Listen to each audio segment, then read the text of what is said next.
वाहिगुरु जी का खालसा वाहिगुरु जी की फतेह।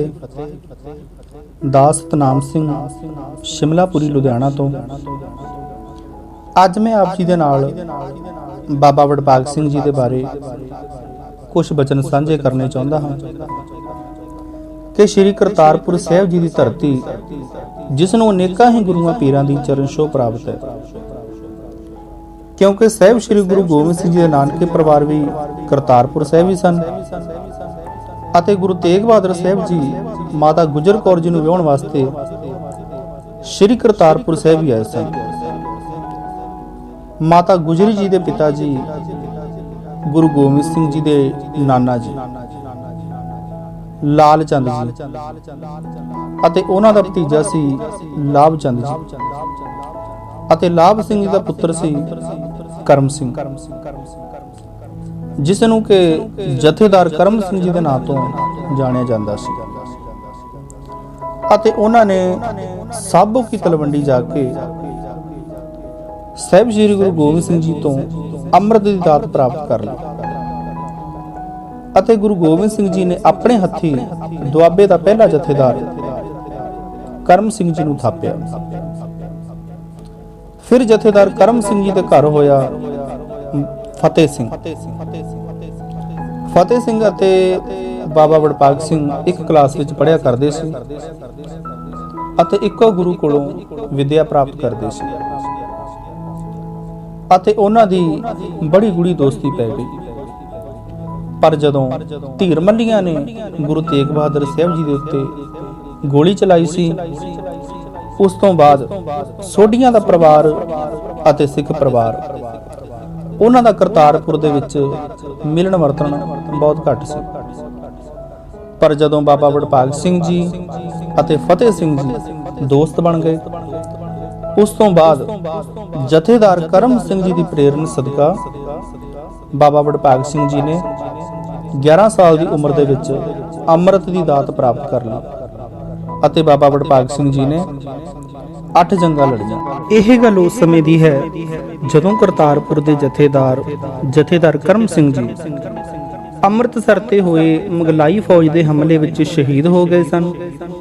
ਸਿੰਘਾਂ ਦੇ ਬਹੁਤੇ ਜਥੇ ਅਤੇ ਜਥੇਦਾਰ ਕਰਮ ਸਿੰਘ ਜੀ ਦੀ ਨੇੜਤਾ ਹਾਸਲ ਕਰ ਚੁੱਕੇ ਹਿੰਦੂ ਅਤੇ ਮੁਸਲਮਾਨ ਕਰਤਾਰपुर ਵੱਲ ਚੱਲ ਪਏ ਅਤੇ ਸੋਚ ਰਹੇ ਸੀ ਕਿ ਜਥੇਦਾਰ ਕਰਮ ਸਿੰਘ ਜੀ ਕਿਵੇਂ ਦੁਆਬਾ ਛੱਡ ਕੇ ਅੰਮ੍ਰਿਤਸਰ ਚਲੇ ਗਏ ਅਤੇ ਕਈ ਸੋਚ ਰਹੇ ਸੀ ਕਿ ਜਥੇਦਾਰ ਕਰਮ ਸਿੰਘ ਜੀ ਦਾ ਸੰਸਕਾਰ ਉੱਥੇ ਹੀ ਕਰ ਦਿੱਤਾ ਜਾਵੇਗਾ ਜਾਂ ਕਰਤਾਰपुर ਲਿਆਂਦਾ ਜਾਵੇਗਾ। ਸਭ ਦੀ ਇਹ ਇੱਛਾ ਸੀ ਕਿ ਉਹਨਾਂ ਦੇ ਅੰਤਮ ਦਰਸ਼ਨ ਹੋ ਜਾਣ। ਕਰਤਾਰपुर ਦਾ ਸਾਰਾ ਨਗਰ ਜਥੇਦਾਰ ਕਰਮ ਸਿੰਘ ਜੀ ਦੇ ਘਰ ਪਹੁੰਚ ਗਿਆ।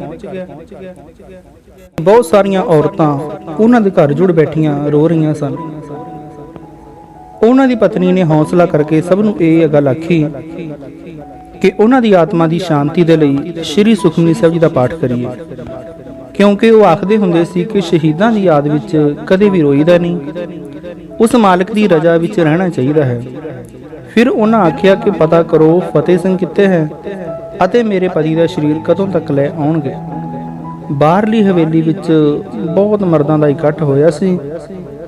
ਆਲੇ ਦੁਆਲੇ ਦੇ ਪਿੰਡਾਂ ਦੇ ਲੋਕ ਅਤੇ ਖਾਸ ਕਰਕੇ ਦਿਆਲਪੁਰ ਤੋਂ ਜਥੇਦਾਰ ਕਰਮ ਸਿੰਘ ਜੀ ਦੇ ਸਹੁਰੇ ਔਰ ਸੁਭਾਨਪੁਰ ਤੋਂ ਫਤਿਹ ਸਿੰਘ ਦੇ ਸਹੁਰੇ ਆਏ ਹੋਏ ਸਨ। ਫਤਿਹ ਸਿੰਘ ਅਤੇ ਬਾਬਾ ਵਡਭਾਗ ਸਿੰਘ ਦੋਵੇਂ ਹਵੇਲੀ ਵਿੱਚ ਸਨ। ਉਹਨਾਂ ਕਈ ਘੋੜਸਵਾਰ ਭੇਜੇ ਕਿ ਜਥੇਦਾਰ ਕਰਮ ਸਿੰਘ ਜੀ ਦਾ ਮ੍ਰਿਤਕ ਸਰੀਰ ਛੇਤੀ ਲੈ ਆਉਣ ਅਤੇ ਉਹ ਬਾਹਰੋਂ ਆਏ ਲੋਕਾਂ ਲਈ ਲੰਗਰ ਪਾਣੀ ਦਾ ਪ੍ਰਬੰਧ ਕਰ ਰਹੇ ਸਨ। ਬਾਬਾ ਵਡਭਾਗ ਸਿੰਘ ਜੀ ਨੇ ਲੰਗਰ ਦੀ ਸੇਵਾ ਲਈ ਕਈ ਮਰਦਾਂ ਅਤੇ ਔਰਤਾਂ ਨੂੰ ਲੈ ਆਂਦਾ। ਦਿਆਲਪੁਰ ਤੋਂ ਆਏ ਸ਼ਾਮੂ ਸ਼ਾਹ ਅਤੇ ਉਹਨਾਂ ਦੇ ਭਤੀਜਿਆਂ ਨੇ ਰੋਸ ਪ੍ਰਗਟ ਕੀਤਾ ਕਿ ਅਜੇ ਜਥੇਦਾਰ ਜੀ ਦਾ ਸੰਸਕਾਰ ਵੀ ਨਹੀਂ ਹੋਇਆ ਔਰ ਤੁਸੀਂ ਰੋਟੀਆਂ ਖਾਣੀਆਂ ਪਕਾਣੀਆਂ ਸ਼ੁਰੂ ਕਰ ਦਿੱਤੀਆਂ ਹਨ। ਅਤੇ ਬਾਬਾ ਵਡਭਾਗ ਸਿੰਘ ਜੀ ਕਹਿੰਦੇ ਕਿ ਹੇ ਭਾਈ, ਰੋਟੀ ਵੀ ਕਦੇ ਕਿਸੇ ਦੀ ਛੁੱਟਦੀ ਹੈ?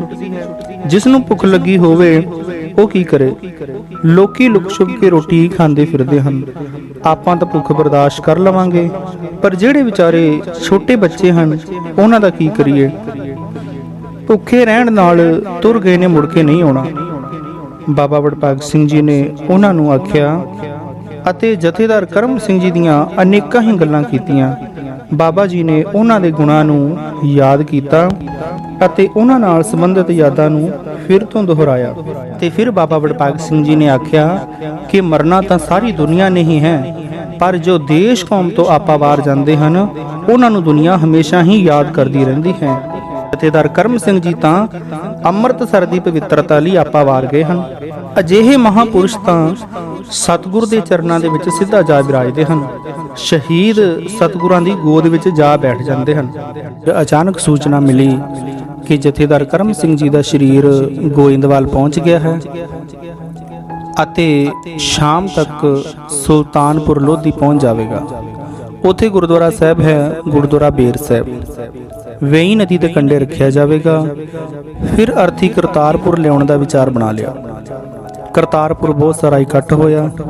ਜਲੰਧਰ ਦੇ ਫੌਜਦਾਰ ਨੂੰ ਭਾਵੇਂ ਕਈਆਂ ਨੇ ਸਲਾਹ ਦਿੱਤੀ ਕਿ ਇਸ ਮੌਕੇ ਉਹ ਹਮਲਾ ਕਰਕੇ ਕਰਤਾਰਪੁਰ ਵਿੱਚ ਮੌਜੂਦ ਸਿੱਖਾਂ ਨੂੰ ਖਤਮ ਕਰ ਸਕਦਾ ਹੈ, ਪਰ ਉਸਨੇ ਸਲਾਹ ਨਾ ਮੰਨੀ, ਕਿਉਂਕਿ ਉਹ ਜਾਣਦਾ ਸੀ ਕਿ ਸਿੱਖ ਇਸ ਸਮੇਂ ਰੋਸ ਵਿੱਚ ਹਨ।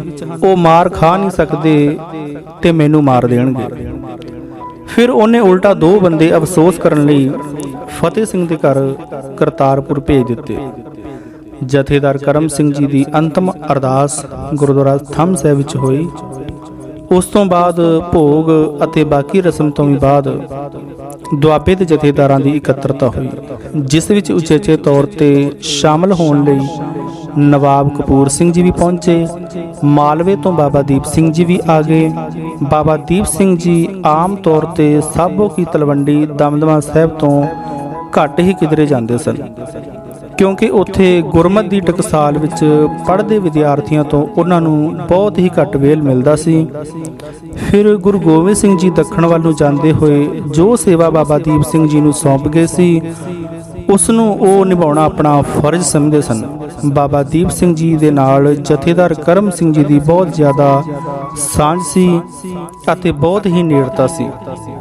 ਬਾਬਾ ਦੀਪ ਸਿੰਘ ਜੀ ਦਾ ਜਥੇਦਾਰ ਕਰਮ ਸਿੰਘ ਜੀ ਦੇ ਨਾਲ ਉਦੋਂ ਤੋਂ ਬਹੁਤ ਪ੍ਰੇਮ ਸੀ ਜਦੋਂ ਉਹ ਕਲਗੀਧਰ ਪਾਤਸ਼ਾਹ ਜੀ ਦੇ ਕੋਲ ਸਾਬੋ ਕੀ ਤਲਵੰਡੀ ਆਏ ਸਨ ਤੇ ਅੰਮ੍ਰਿਤ ਦੀ ਦਾਤ ਪ੍ਰਾਪਤ ਕਰਕੇ ਸਿੰਘ ਸੱਜੇ ਸਨ।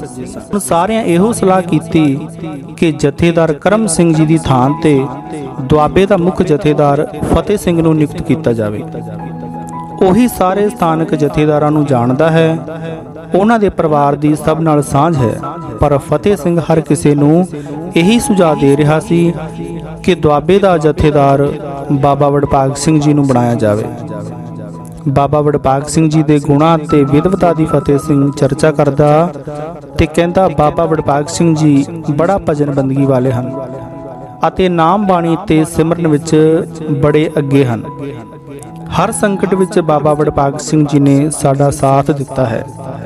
ਪਰ ਅੱਗੋਂ ਜਥੇਦਾਰ ਇਤਰਾਜ਼ ਕਰਦੇ ਸਨ ਕਿ ਉਹ ਧੀਰਮਲ ਦੀ ਸੰਤਾਨ ਹੈ। ਕਈ ਜਥੇਦਾਰ ਇਤਰਾਜ਼ ਕਰਦੇ ਸੀ ਕਿ ਉਹ ਧੀਰਮਲ ਦੀ ਸੰਤਾਨ ਹੈ, ਜਿਸ ਨੇ ਬਾਬੇ ਬਕਾਲੇ ਤੇ ਹਮਲਾ ਕੀਤਾ ਸੀ। ਤਾਂ ਫਤਿਹ ਸਿੰਘ ਜੀ ਕਹਿਣ ਲੱਗੇ ਕਿ ਇਸ ਵਿੱਚ ਬਾਬਾ ਵਡਭਾਗ ਸਿੰਘ ਜੀ ਦਾ ਕੀ ਕਸੂਰ ਹੈ? ਇਹਨਾਂ ਦੇ ਵੱਡੇ ਵਡੇਰਿਆਂ ਦੇ ਕਰਮਾਂ ਦੀ ਸਜ਼ਾ ਇਹਨਾਂ ਨੂੰ ਕਿਉਂ?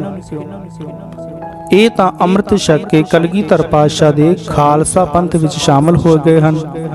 ਇਹਨਾਂ ਨੇ ਪਿਛਲੇ ਕਈ ਸਾਲਾਂ ਵਿੱਚ ਬੜੀ ਵੱਡੀ ਕੁਰਬਾਨੀ ਕੀਤੀ ਹੈ ਅਤੇ ਸਾਡੇ ਸੰਘਰਸ਼ ਵਿੱਚ ਸਾਡਾ ਸਾਥ ਦਿੱਤਾ ਹੈ ਅਤੇ ਇੱਕ ਚੰਗੇ ਆਗੂ ਸਾਬਤ ਹੋਇਆ। ਮੈਂ ਇਹਨਾਂ ਦੀ ਅਗਵਾਈ ਹੇਠ ਸੇਵਾ ਕਰਨੀ ਚਾਹੁੰਦਾ ਹਾਂ। ਪਰ ਬਾਬਾ ਵਡਭਾਗ ਸਿੰਘ ਜੀ ਚਾਹੁੰਦੇ ਸਨ ਕਿ ਫਤਿਹ ਸਿੰਘ ਜੀ ਨੂੰ ਜਥੇਦਾਰ ਥਾਪ ਦਿੱਤਾ ਜਾਵੇ ਅਤੇ ਉਹ ਫਤਿਹ ਸਿੰਘ ਜੀ ਨੂੰ ਸਮਝਾਉਂਦੇ ਸਨ ਕਿ ਜਿੱਦ ਨਾ ਕਰ ਤੇ ਜਥੇਦਾਰ ਬਣ ਜਾ, ਉਹ ਹਰ ਤਰ੍ਹਾਂ ਨਾਲ ਉਹਨਾਂ ਦਾ ਸਾਥ ਦੇਣਗੇ। ਅਖੀਰ ਨਵਾਬ ਕਪੂਰ ਸਿੰਘ ਜੀ ਨੂੰ ਦਖਲ ਦੇਣਾ ਪਿਆ। ਉਹਨਾਂ ਨੇ ਫਤਿਹ ਸਿੰਘ ਅਤੇ ਬਾਬਾ ਵਡਭਾਗ ਸਿੰਘ ਜੀ ਨੂੰ ਵੱਖਰੇ ਇੱਕ ਕਮਰੇ ਵਿੱਚ ਲਿਜਾ ਕੇ ਸਮਝਾਇਆ ਕਿ ਤੁਸੀਂ ਦੋਵੇਂ ਆਪਸ ਵਿੱਚ ਫੈਸਲਾ ਕਰ ਲਵੋ, ਪਰ ਉਹ ਆਪਣੀ ਆਪਣੀ ਜਿੱਤ ਤੇ ਅੜੇ ਰਹੇ। ਅਖੀਰ ਉਹਨਾਂ ਨੇ ਮਸਲਾ ਨਵਾਬ ਕਪੂਰ ਸਿੰਘ ਜੀ ਤੇ ਛੱਡ ਦਿੱਤਾ। ਨਵਾਬ ਕਪੂਰ ਸਿੰਘ ਜੀ ਨੇ ਫਿਰ ਦੂਜੇ ਜਥੇਦਾਰਾਂ ਨਾਲ ਸਲਾਹ ਕਰਕੇ ਪੰਥਕ ਇਕੱਠ ਵਿੱਚ ਗੁਰਮਤਾ ਕਰ ਦਿੱਤਾ ਕਿ ਬਾਬਾ ਵਡਭਾਗ ਸਿੰਘ ਦੁਆਬੇ ਵਿੱਚ ਸਿੰਘ ਸੰਘਰਸ਼ ਦੇ ਸਰਪ੍ਰਸਤ ਤੇ ਫਤਿਹ ਸਿੰਘ ਜਥੇਬੰਦੀ ਦੇ ਜਥੇਦਾਰ ਹੋਣਗੇ। ਇਹ ਦੋਵੇਂ ਮਿਲ ਕੇ ਫੈਸਲਾ ਕਰਨ ਕਿ ਇੱਕ ਦਾ ਮੁੱਖ ਕੇਂਦਰ ਸ਼੍ਰੀ ਅਨੰਦਪੁਰ ਸਾਹਿਬ ਹੋਵੇ ਤੇ ਦੂਜੇ ਦਾ ਕਰਤਾਰਪੁਰ। ਦੋਹਾਂ ਨੇ ਪੰਥਕ ਫੈਸਲਾ ਜੋ ਸੀ ਪ੍ਰਵਾਨ ਕਰ ਲਿਆ। ਬਹੁਤੀ ਖੁਸ਼ੀ ਇਸ ਗੱਲ ਦੀ ਸੀ ਕਿ ਧੀਰਮਲ ਦਾ ਖਾਨਦਾਨ ਮੁੜ ਕੇ ਪੰਥ ਦੀ ਮੁੱਖ ਧਾਰਾ ਵਿੱਚ ਆ ਗਿਆ। ਦੁਆਬੇ ਦੇ ਸਿੰਘਾਂ ਤੇ 25 ਜਥੇ ਬਣੇ। ਦੁਆਬੇ ਦੇ ਸਿੰਘਾਂ ਦੇ 25 ਜਥੇ ਬਣ ਗਏ ਸਨ ਤੇ ਉਹਨਾਂ ਨੇ ਸੁਲਤਾਨਪੁਰ ਲੋਧੀ ਤੋਂ ਲੈ ਕੇ ਸ਼੍ਰੀ ਅਨੰਦਪੁਰ ਸਾਹਿਬ ਤੱਕ ਆਪਣੇ ਆਪਣੇ ਖੇਤਰ ਦੀ ਵੰਡ ਕਰ ਲਈ ਅਤੇ ਜਥੇਬੰਦੀ ਨੂੰ ਤਕੜਾ ਕਰਨ ਲਈ ਸਾਰੇ ਹੀ ਧਿਆਨ ਦੇ ਰਹੇ ਸਨ। ਜਿਉਂ-ਜਿਉਂ ਸਿੰਘਾਂ ਨੂੰ ਖਤਮ ਕਰਨ ਲਈ ਹਕੂਮਤ ਜ਼ੁਲਮ ਦੇ ਨਵੇਂ ਤਰੀਕੇ ਲੱਭ ਰਹੀ ਸੀ, ਤਿਉਂ-ਤਿਉਂ ਸਿੰਘ ਵੀ ਟਾਕਰੇ ਲਈ ਨਵੇਂ ਤਰੀਕੇ ਅਪਣਾਉਣ ਲੱਗ ਪਏ। ਦੁਆਬੇ ਦੇ ਸਿੰਘਾਂ ਦੇ ਇਕੱਠ ਪਹਿਲਾਂ ਕਰਤਾਰਪੁਰ ਜਾਂ ਸ਼੍ਰੀ ਅਨੰਦਪੁਰ ਸਾਹਿਬ ਵੀ ਜ਼ਿਆਦਾ ਹੁੰਦੇ ਸੀ, ਪਰ ਹਕੂਮਤ ਦੀ ਨੀਤੀ ਬਦਲੀ ਵੇਖ ਕੇ ਸਿੰਘਾਂ ਨੇ ਵੀ ਫੈਸਲਾ ਕਰ ਲਿਆ ਕਿ ਉਹ ਹਰ ਮਹੀਨੇ ਇੱਕ ਵਾਰ ਜਥੇਦਾਰਾਂ ਦੀ ਇਕੱਤਰਤਾ ਜ਼ਰੂਰ ਕਰਿਆ ਕਰਨਗੇ ਤਾਂ ਕਿ ਸਾਰੇ ਬਦਲਦੇ ਹਾਲਾਤ ਤੇ ਨਜ਼ਰ ਰੱਖੀ ਜਾਵੇ। ਬਾਬਾ ਵਡਭਾਗ ਸਿੰਘ ਤੇ ਫਤਿਹ ਸਿੰਘ ਜੀ ਦੀ ਇਹ ਸੋਚ ਸੀ ਕਿ ਥਾਂ ਬਦਲਣ ਨਾਲ ਹਕੂਮਤ ਵੀ ਆਪਣੇ ਸੂਈਏ ਨਹੀਂ ਭੇਜ ਸਕੇਗੀ ਤੇ ਜਿੱਥੇ ਜਥੇਦਾਰਾਂ ਦਾ ਇਕੱਠ ਹੋਇਆ, ਲੋਕ ਸਿੱਖਾਂ ਦੀ ਜਥੇਬੰਦੀ ਤੇ ਚੜ੍ਹਦੀ ਕਲਾ ਵੇਖ ਕੇ ਇਹਨਾਂ ਨਾਲ ਸਨੇਹ ਕਰਨਗੇ। ਹੁਣ ਪਿਛਲੇ ਮਹੀਨੇ ਅਜਿਹੀ ਇਕੱਤਰਤਾ ਮਹਿਤਪੁਰ ਤੋਂ ਅੱਗੇ ਸਿੰਘਪੁਰ ਵਿੱਚ ਹੋਈ ਤੇ ਐਤਕੀ ਇਹਦੇ ਲਈ ਬਿਆਸ ਦਰਿਆ ਦੇ ਕੰਢੇ ਢਿਲਵਾਂ ਸਥਾਨ ਚੁਣਿਆ ਗਿਆ। ਔਰ ਹਾਂ, ਪਿਛਲੀ ਇਕੱਤਰਤਾ ਵਿੱਚ ਸ਼੍ਰੀ ਅਕਾਲ ਤਖਤ ਸਾਹਿਬ ਦੇ ਜਥੇਦਾਰ ਭਾਈ ਮਣੀ ਸਿੰਘ ਜੀ ਦਾ ਪੱਤਰ ਪੜ੍ਹ ਕੇ ਸੁਣਾਇਆ ਗਿਆ, ਜਿਸ ਵਿੱਚ ਉਹਨਾਂ ਲਿਖਿਆ ਹੋਇਆ ਸੀ ਕਿ ਅੰਮ੍ਰਿਤਸਰ ਦੇ ਮੁਗਲ ਹਾਕਮ ਅਬਦੁਲ ਰਜ਼ਾਕ ਨਾਲ ਗੱਲਬਾਤ ਹੋ ਗਈ ਹੈ ਤੇ ਉਹਨਾਂ ਦੀਵਾਲੀ ਮਨਾਉਣ ਲਈ ਸਿੰਘਾਂ ਨੂੰ ਅੰਮ੍ਰਿਤਸਰ ਇਕੱਠ ਕਰਨ ਵਿੱਚ ਕੋਈ ਵਿਘਨ ਨਾ ਪਾਉਣ ਦਾ ਵਚਨ ਕੀਤਾ ਹੈ। ਇਸ ਲਈ ਸਰਬੱਤ ਖਾਲਸਾ ਜੀ ਨੂੰ ਸੱਦਾ ਦਿੱਤਾ ਜਾਂਦਾ ਹੈ ਕਿ ਇਸ ਦੀਵਾਲੀ ਤੇ ਅਵਸਰ ਤੇ ਉਹ ਹੁਮ-ਹੁਮਾ ਕੇ ਸ਼੍ਰੀ ਅੰਮ੍ਰਿਤਸਰ ਜੀ ਦੇ ਦਰਸ਼ਨ ਕਰਨ ਲਈ ਆਉਣ। ਜਥੇਦਾਰ ਫਤਿਹ ਸਿੰਘ ਅਤੇ ਬਾਬਾ ਵਡਭਾਗ ਸਿੰਘ ਜੀ ਨੇ ਅੰਮ੍ਰਿਤਸਰ ਜਾਣ ਦੀ ਤਿਆਰੀ ਕਰ ਲਈ, ਇਕੱਠ ਬੁਲਾਇਆ ਅਤੇ ਇਸ ਦੀ ਸੂਚਨਾ ਭਾਈ ਮਣੀ ਸਿੰਘ ਜੀ ਨੂੰ ਵੀ ਭੇਜ ਦਿੱਤੀ। ਜਦੋਂ ਜਾਣ ਦੀ ਤਿਆਰੀ ਹੋਈ, ਜਥੇਦਾਰਾਂ ਦਾ ਇਕੱਠ ਹੋਇਆ ਤਾਂ ਅਚਾਨਕ ਉਸੇ ਵੇਲੇ 2 ਘੋੜਸਵਾਰ ਭਾਈ ਮਣੀ ਸਿੰਘ ਜੀ ਦਾ ਦੂਸਰਾ ਪੱਤਰ ਲੈ ਕੇ ਆ ਗਏ ਅਤੇ ਇਸ ਵਿੱਚ ਲਿਖਿਆ ਹੋਇਆ ਸੀ ਕਿ ਇਸ ਦੀਵਾਲੀ ਤੇ ਅੰਮ੍ਰਿਤਸਰ ਆਉਣ ਦਾ ਯਤਨ ਨਹੀਂ ਕਰਨਾ। ਜੋ ਤੁਹਾਨੂੰ ਸੱਦਾ ਭੇਜਿਆ ਸੀ ਉਹ ਅਸਾਂ ਵਾਪਸ ਲੈ ਲਿਆ ਹੈ, ਕਿਉਂਕਿ ਹਕੂਮਤ ਦੀ ਨੀਅਤ ਸਾਫ਼ ਨਹੀਂ।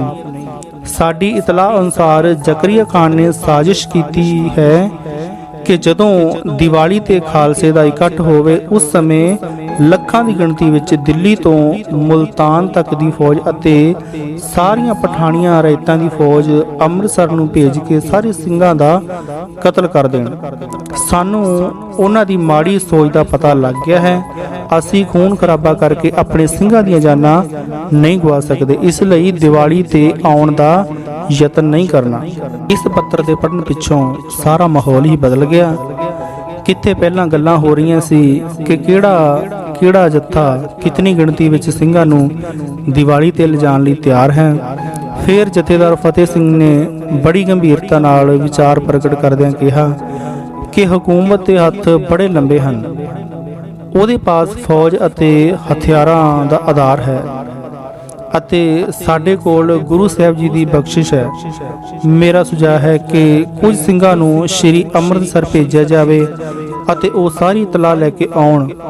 ਬਾਬਾ ਵਡਭਾਗ ਸਿੰਘ ਜੀ ਨੇ ਆਪਣੇ ਵਿਚਾਰ ਪ੍ਰਗਟ ਕਰਦਿਆਂ ਕਿਹਾ ਕਿ ਹਕੂਮਤ ਦੀ ਸਾਜ਼ਿਸ਼ ਫੇਲ ਹੋਈ ਤਾਂ ਪਿੱਛੇ ਪੈ ਕੇ ਹਾਕਮ ਹੋਰ ਗੱਲਾਂ ਕਰ ਸਕਦੇ ਹਨ। ਸਾਨੂੰ ਮਾੜੀ ਸਥਿਤੀ ਦੇ ਟਾਕਰੇ ਲਈ ਤਿਆਰ ਰਹਿਣਾ ਚਾਹੀਦਾ ਹੈ। ਅਗਲੀ ਇਕੱਤਰਤਾ ਹੁਣ ਮਹੀਨੇ ਪਿੱਛੋਂ ਨਹੀਂ 15 ਦਿਨਾਂ ਪਿੱਛੋਂ ਬਲਾਚੌਰ ਵਿੱਚ ਕਰਨੀ ਚਾਹੀਦੀ ਹੈ।